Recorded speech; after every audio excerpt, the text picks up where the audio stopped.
blocks away. I'm texting, like, where you at? But something just didn't feel right.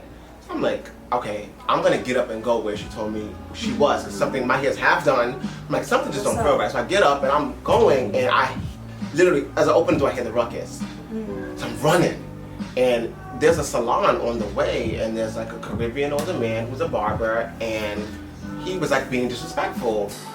But he had the right girl at the right time, because she took a rock and broke out their window. So now I'm like, okay, that was too much. Let's reel it back in. But I live in the area, so I tell him, I'm like, yo, this is my sister. He's like, no, I didn't mean. I'm like, no, you can't give me that energy. Give me the same energy you were getting her. Like, let's meet there, because now I'm ready. He's like, no. I'm like, no. Whatever energy you gave her that made her break out your window and risk her life or going to jail, give me that same energy, because I know she didn't just say, let me pass the pizza shop in the shoe store and break this window. I'm like, what did you say to my sister? He's like, oh, I didn't know that's your sister. I'm like, that's not the point. This is a human being. If you in here, you cut in here, you do whatever you're doing, or you don't have a client, that should be your concern. The fact that you don't have a client, the fact that you're not cutting here, you're not making money. You outside, trying to taunt people.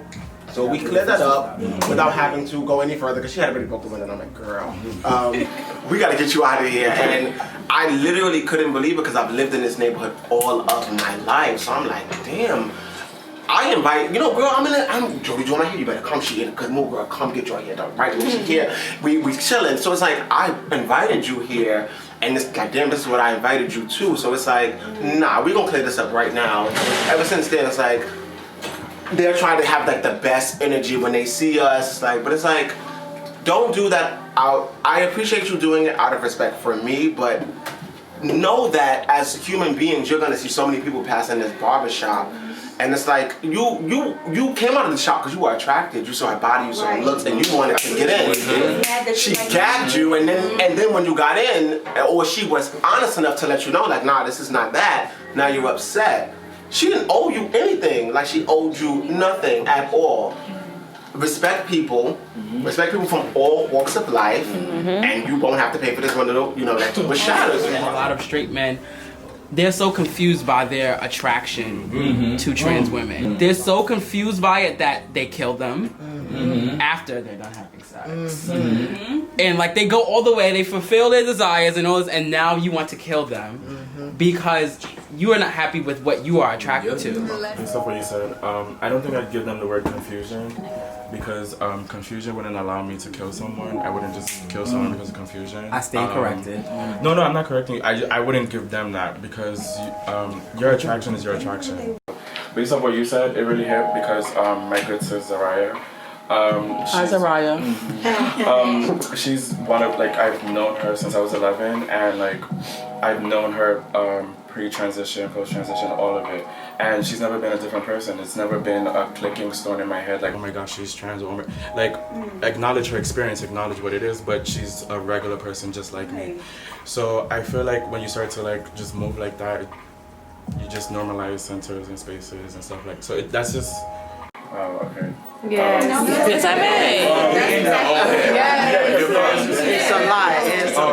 a lot.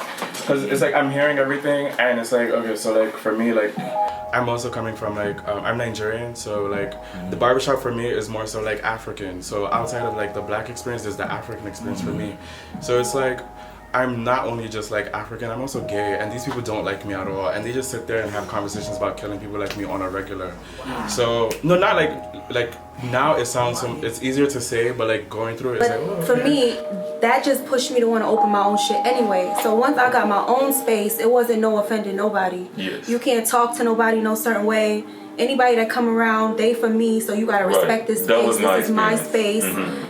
So even as far as my transgender clientele, that grew as I got my own space, because they never felt comfortable being around the men in general. Oh, it's a unisex, yeah, nah, we going, let me know when you're doing hair at home, because then I'll take you, So it was I had to create a space that felt safe for what I'm trying to do, and I was trying to do everything, every walk of life, you old, young, in between, bartender, stripper, 9 to 5, transgender, whoever you are, I take you. I do your hair. That's it. So once I created my own space, I was able to take everybody, and the environment felt more comfortable for them, for me, for everybody. Now that I've, transitioned out of the salon, all of my appointments are private, and my clientele has not only tripled and doubled when it comes to, transgender community. They make me feel like I make them feel comfortable. Like, because we don't feel comfortable because these girls, they be talking about us.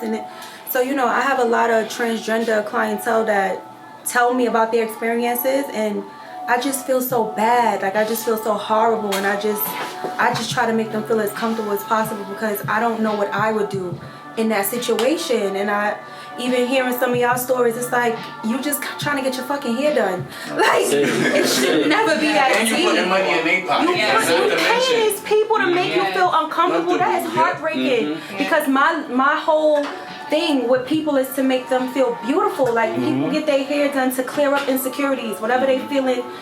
A girl book a hair appointment, she sit down, she be like, girl, because I had a busy week, blah, blah, blah. They want to feel good. They want to look beautiful. But for you to not even make me feel comfortable about who I am, and I'm getting my hair done and I'm paying you, that's just like insane to me. And I'm so sorry that you guys experience stuff like that, because it should never feel like you're going on a prison visit to get a haircut.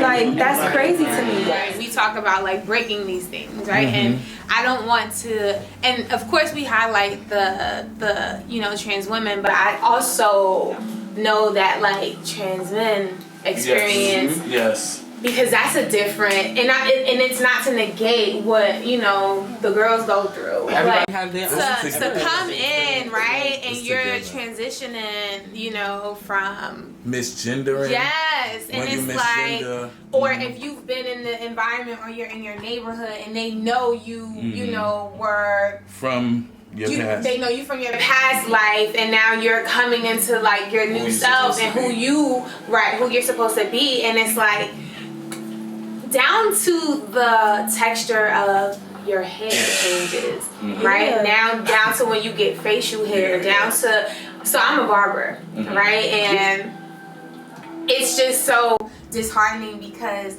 you have to take into account those things. Yes. So it's like, don't cut my facial hair because it's taking me forever to grow it in. You know what I mean? Like, this is a part of my journey. So it goes deeper than we could ever know. Yes. And I can't say that I 100% understand or can even begin to speak on, that topic, but I've seen it, and it's like my hair, and I can only imagine what it is for them. It's like, this is a part of the process, and it's not fully at its highest point, and then you're reckless and careless. It's almost like when you take the clippers to my face, you're not only cutting off a part of me, you're cutting off a piece of my soul. To be honest with you, I'm trans, so my experience in the barbershop was like, it was negative to positive. So like, when I was going in the barbershop as a dyke, everybody's looking at me like, why you in here, you feel me? But then when I started transitioning, then I got facial hair, all this other stuff, they was like, oh, nah, you feel me? Like, you want to buzz.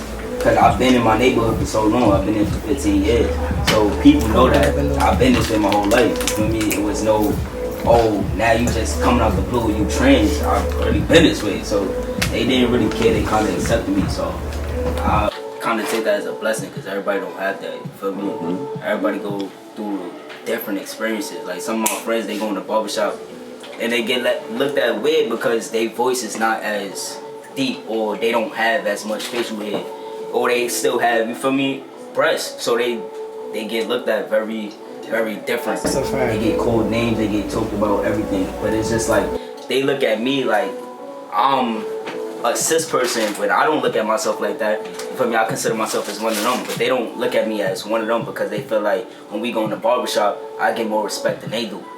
And it's just like, it's messed up, but that's just the way stuff is, you feel me?